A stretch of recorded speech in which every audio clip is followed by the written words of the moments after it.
Okay, and then the back side of this, now we're going to get into writing our own recursive formulas. So we talked about using a recursive formula to find a pattern. Now we're going to have the pattern or the sequence, and we're going to take that and write the recursive formula. So it literally gives you steps. I included this file right below the video so you can print it out yourself or look at it. It gives you the steps here, 3 steps to write a recursive formula. Step 1, determine if the sequence is arithmetic or geometric by finding the common difference or a common ratio.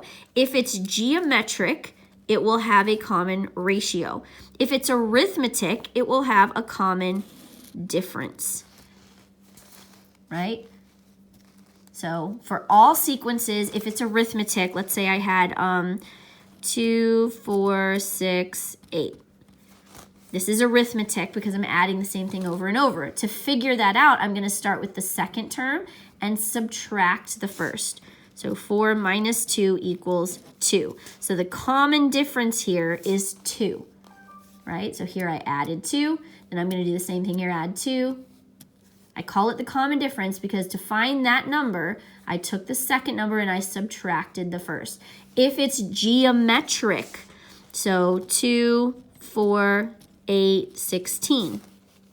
If it's geometric, I'm going to find the second term and I'm going to divide by the number in front of it. Here I subtracted the number in front of it. Here I'm going to divide by the number in front of it. So 4 over 2 simplifies to 2. So this number divided by 2 gives me this number, which means moving forward, I have to multiply by 2. So the common ratio that I'm multiplying by over and over here is 2. 4 times 2 is 8. 8 times 2 is 16. So I find that number by dividing backwards. Just pick any number, divide by the number in front of it. That gives you your ratio that you then have to multiply by to move forward. Okay, I hope that is a good reminder. So once you figure out if it's arithmetic or geometric and you identify the common difference, what you're adding over and over, or the common ratio, what you're multiplying by, then you can write your formula. So here is the most important part of writing a formula. Here's the formulas. If it is arithmetic, if it's adding over and over, you're going to use this formula. If it is geometric, if you have a common ratio, remember you determine that in this first step. So if it's geometric, you're going to use this formula. There are 2 different formulas to use. So you have to know if it's arithmetic or geometric. Okay? And then lastly, remember before in this other paper that we just did, where did I put it? It told us in every problem what the first term was. It told us what the first term was in the sequence. It gave us the formula, and then it told us what numbers we could look for, right? It gives us the first term, so then we can find anything second term and up. We can go forward from there. So we have to include these 3 pieces when we write our recursive formula.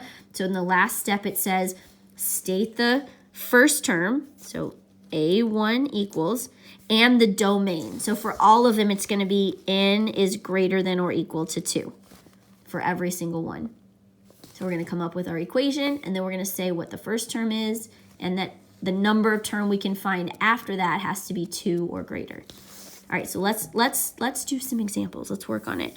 Let's start off with number 1. We'll just jump right into it down here. Number 1. All right, first we want to decide, is this arithmetic or geometric? So if I'm going from here to here, first I notice it goes down. So if I did 16 minus 22, I get -6, right? Which means going from 22 to 16, I'm subtracting 6. And then I can subtract 6 again, then I can subtract 6 again. So that is consistent. So it is arithmetic because I'm subtracting over and over. Right, so my common difference now is -6. D equals -6. And since I know this is arithmetic, I'm going to use the arithmetic formula, which is the number I'm looking for equals the number in front of it plus the common difference. So the number I'm looking for equals the number in front of it plus the common difference. And then I can simplify that to an equals an minus 1 minus 6. So here's my formula for that sequence here.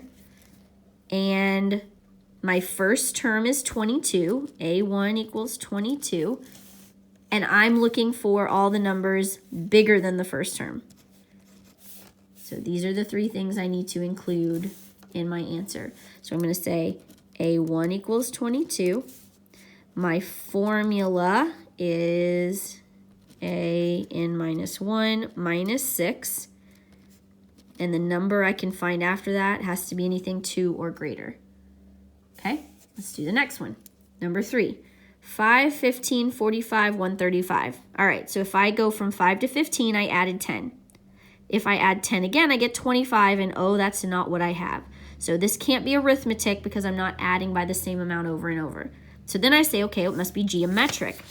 So to be geometric, I have to multiply by the same thing. Well, remember, to find a geometric ratio, the common ratio, I take the second number and divide it by the first. So 15 divided by 5 equals 3. So moving forward, I'm multiplying by 3 over and over. Okay, so my common ratio is 3. Since I know this is a geometric sequence, I'm going to use the geometric formula, which is right here. The common ratio times the number in front of the one I'm looking for. Easy enough, right? So for number 3 here that we're solving, my common ratio is 3. So my equation is going to be the number I'm looking for equals the common ratio times the number in front of the one I'm looking for, right? Or a sub n equals 3a minus 1. There's my common ratio. And I know the first number in the sequence is 5, so a1 equals 5. And I know since I have a1, I can find any number after that, so n has to be greater than or equal to 2. The number, the position in line of the numbers I'm finding in the sequence has to be 2 or greater after I know what the first one is. Okay, so this is what I want to write in my answer. So a1 equals 5, an equals 3 times a sub n minus 1, and n has to be greater than or equal to 2. Oops, sorry. So yes, this is what you have to include in your answer, but I also have to see the work that you did. So make sure you're including that. Let's do a couple more. Let's do 2 and 4, and then we'll be done.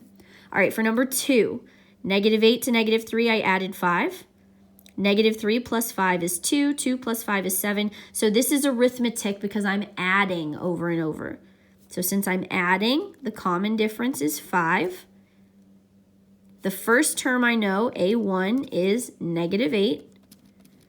I have to write my sequence. The common difference is 5, so my arithmetic sequence is the one I'm looking for equals the one in front of it plus the common difference. So an equals, what did I just say? The one in front of it plus 5. Okay, and then since I know the first term is -8, I can find any term after that using recursive.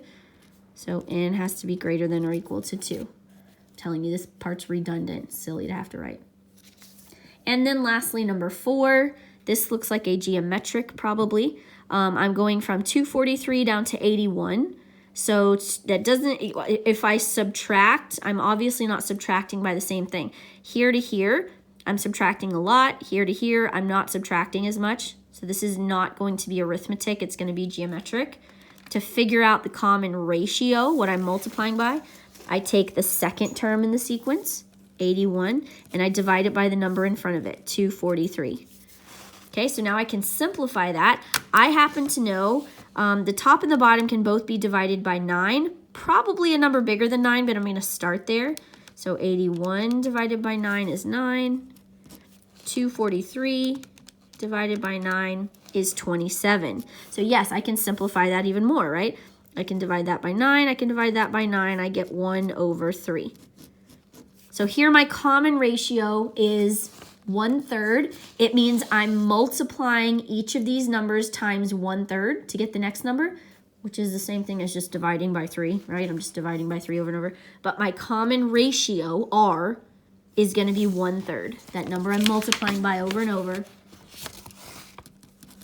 is 1/3. So this is geometric. This is my common ratio. So I have to use the geometric formula up at the top of the page. The common ratio times the number in front of the one I'm trying to find.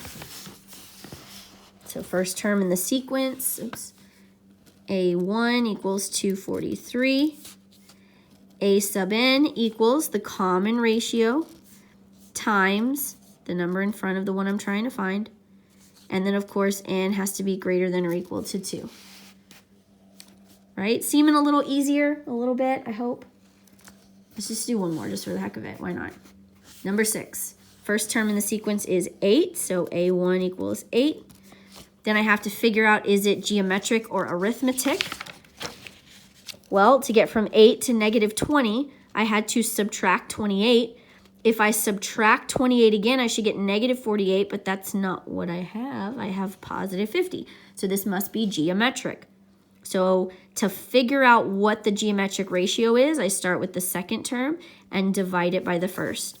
So negative 20 divided by 8.